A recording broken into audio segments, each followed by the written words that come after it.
Good evening, Lisa. Good evening, Andrew. What are you laughing at? Stop laughing at things. Sorry, you missed the TARDIS falling off. The TARDIS nearly fell off behind us and will probably do so during this video. Yes. Do you want to see my matchbox? What's in your matchbox today? What's in Andrew's matchbox? Let me get it up the wrong way. In Andrew's matchbox today is... Ooh, I don't know whether you can see that. Have they slid? No. Hang on. There we go. Ooh. I've got badges. He's got badges. I've got... What have I got? 21 years at Longleat, 1973 to 1994 BBC Doctor Who exhibition. Not there anymore. It's not there anymore. No, that's why this is an historical badge. Right. I've got Vorp Vorp goes the TARDIS. That's the noise it makes. It's official. It says Vorp Vorp because that's what it says in the comic strip, doesn't it? It always says that. Yeah. There's a Dalek saying exterminate. What else we got? Geronimo, says Matt Smith. What are you laughing at? It's my Matt Smith impression. Yeah. Delete, delete goes the Cybermen. And get it up the right way. Doctor Who. Oh God.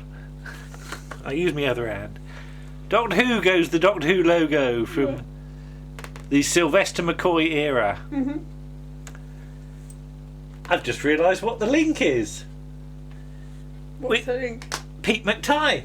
Well, because he's doing stuff for the... Pete's done 26. the season 26 box set stuff, sitting on the sofa and doing the documentary for Cursor Fenric, which is partially filmed just up the road at Lulworth on the beach. Yes. By the sea. Yes, this is on the beach by the sea. And this is on a beach by the sea. Yes. Where there is plastic things going along. Okay. We should talk about the episode now. I'm going to. We've just spent far too long talking about other stuff. About what's in my box. Yes. But 50 years ago, Doctor Who did a plastic scare story with Spearhead from Space. Yes. And Doomwatch did a plastic scare story with the Plastic Eaters. And this is literally the Plastic Eaters in 2020 with all the birds and things eating plastic. Yes. So 50 years later, we haven't made much progress, have we? Not really, no. We should stop putting plastic in the sea. Yeah, well, that one would hope that's a fairly obvious thing. But it doesn't seem to be. If science fiction telly has been saying this for 50 years and nothing's happened, perhaps that's why we need more of these sort of stories every now and then. What do you think then? It's an interesting story. I mean, after last week's revelations, it's obviously not as spectacular. Well, all the way through this, you know, Jodie says, "Oh, it's the Autons." Yes. Except Autons don't work like that. Yeah. I was half thinking that those blokes with the masks, were almost proto-Cybermen. Yeah. I guess so. And given that we've had the red flag for Cybermen last week, I did wonder whether this was some sort of Cyberman-y story. But it's not. But as far as I can tell, it's not. No. Do you know what I did think of, though, briefly? Okay, what? And Andy P and Alex will like this. The Stones of Blood.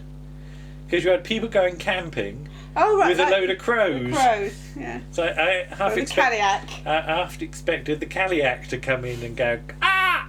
Ah! Ah! Ah! Rose looking at you. That was quite good, wasn't it?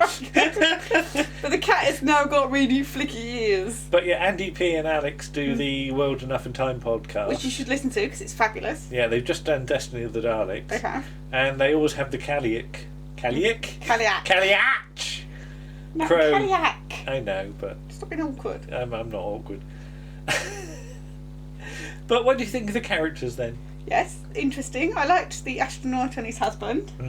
They were very good. And the Brazilian travelling girl. And I couldn't help thinking of the Ambassadors of Death at the start. Yes, as well. in the spacesuit. The space station, the spaceship coming in and the spacesuit and all of that. Yeah. And again, Ambassadors of Death and Doomwatch share a little thing because they share the spaceship set, don't they? It's used in whatever the episode is. It Re-Entry Forbidden? Yes, I think it is. Yeah.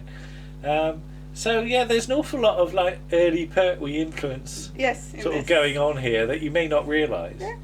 Something else that struck me, I quite like the direction of this, because there were shots in this that I really imagined being in the Doctor Who comic strip.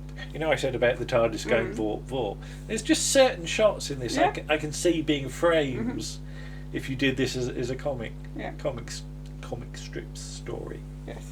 And they're obviously suffering a lot. There's a lot of wind. There's a lot of wind. I get that. And I think they had a huge sandstorm because you can see it in some shots. Yeah. But obviously, you said to me about visible. Sandstorm, and I didn't quite know what you meant at the time. Well, because I read the preview in DWM, and when they're filming this, there's a big sandstorm. So all the crew have got masks on. Because I noticed it said South Africa crew again. Yeah. So. But obviously the actors couldn't do that, so there's a lot of shots where they're getting sand in their mouths and their eyes and everything. And given, and I have to mention it, given the sort of news that's been going on over the last week or two, the whole bacteria sort of infection thing is, yes indeed, very much so. Accidentally. Oh yeah, I mean Doctor Who often does this. They'll write, somebody will write a script, and then when it comes to production and broadcast, it actually does turn out to be very on the nose. But again, the same was true of Doomwatch. Yes. Yeah. And people have said recently with the coronavirus thing about it's the opening titles to Survivors, isn't it? It's very reminiscent of Survivors. Yeah. Every time I see stuff about it, I'm thinking, oh God, it's just Survivors, and Terrence Dudley's dropped his flask again. So it's probably not Terrence Dudley. Yeah. Well, we've got more about Terrence Dudley to say. Yes. Not this month, but next month. Maybe next month. Probably next month. We shall see. Yeah. So, yeah, I mean, it's interesting that it is actually it does step back from what we assume the season is about arc. I don't know if we can use the word arc yet because we haven't seen the whole of the episode. Well, the season arc to me is the environmental stuff. Because you get it in Orphan 99 and you get it in this story. So I think this is the sort of story that Barry Letts would have approved. Would very much be in favour of. I mean, people can complain. Oh yes, it's too on the nose, but it needs to be. But as we said at the start, 50 years later, and really, what's changed? No. Well, not a lot. No. So people need to jump up and down and sort of say this, and it connects with what a lot of kids are interested in. And this is it. Always think about your kid audience because we're cynical old sods, aren't we? Speak for yourself. Well, I don't know. I'm not sure I am that cynical really. I'm quite on board with all of this stuff still. Yeah. So not. As you say, not a spectacular episode, but Doctor Who is not made up of spectacular episodes. No. You can't have episodes like last week's episode the whole time. No. Because then they don't have the impact that they should have. You've got to have the sort of... And it, honestly, I don't think Pete Matthias watching this, but I don't mean this in a bad way, but you've got to have the sort of plodders a little bit. I wouldn't say plodders, I'd say sort of bread and butter. Solid episodes. Yeah. And I think this is, again, remembering back as a kid, Doctor Who was very much story of the week. There weren't the I don't really remember Genesis of the Daleks being particularly spectacular in that season. No. You had Ark in Space, you had Sontaran Experiment, you had Genesis of the Daleks, you had Revenge of the Cybermen. And to me as a kid watching, there was very little difference between them. With hindsight, we might say one's a lot better than the other. Yes. But as a kid, this is what Doctor Who did this week, and then move on to the next thing.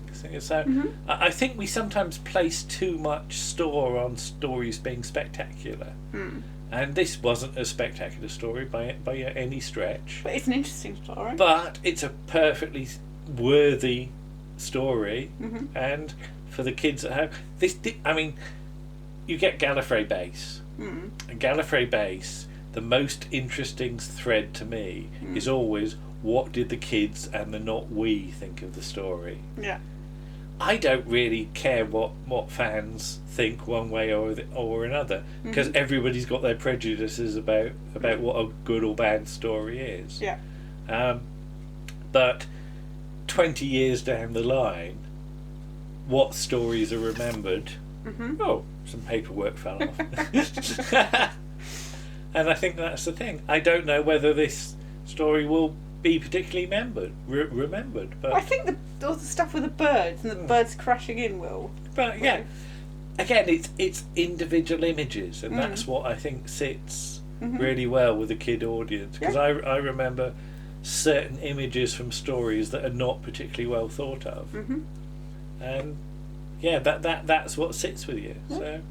So perfectly fine in my in my book. Next week's episode looks interesting.